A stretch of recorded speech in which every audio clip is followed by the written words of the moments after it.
Hello, good morning po sa inyong lahat. Ayan, nandito na naman tayo. Meron kasi dumating na parcel. Ayan, bago po yun, magpapakilala muna ako. Ako nga pala si Ate Mers. Ayan. So, ayan, dumating yung parcel natin, guys. Bubuksan po natin ito. Dahil matagal ko nang inaantay itong parcel na to para makapagsimula na tayo. Para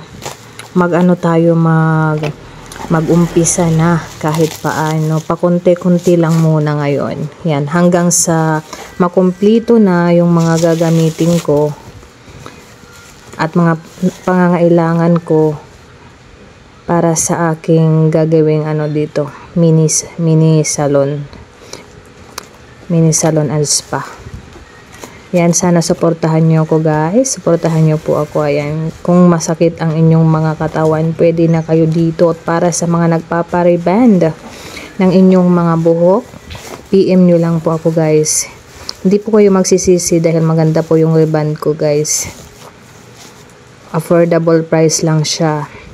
At ayan, andito na po yung pang hot stone natin. Ayan. Ano ba yung mga benefits na makukuha dito sa hot stone? So, ayan yung hot stone po. Ito po ay para ma-relax ang yung katawan. Ayan, mainit po ito na nilalagay sa likod ng ating katawan. Matutulungan din ito yung mga lamig-lamig at para ma-relax yung ating mga joint at saka nerve. Wow. So, ayan. Meron siyang mga bato. Iba-ibang size yung bato niya.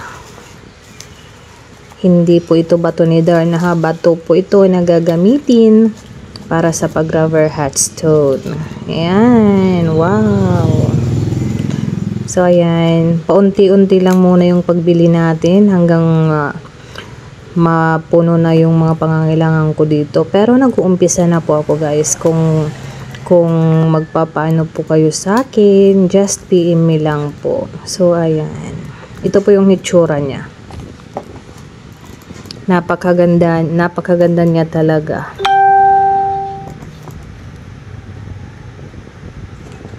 So, ayan. Ready to start na tayo. Mga client, just PM me lang. Kung ano yung mga services nyo, guys, just PM me lang.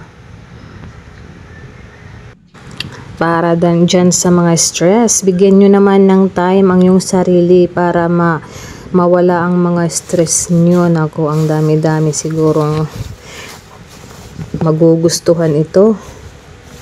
Magugustuhan nyo ito, guys. Just PM me lang, message me, wag mahiyang mag-message para sa mga services, reband, manicure, pedicure, nail extension, massage, at marami pa pong iba, guys. Marami pa po dahil marami naman tayong alam.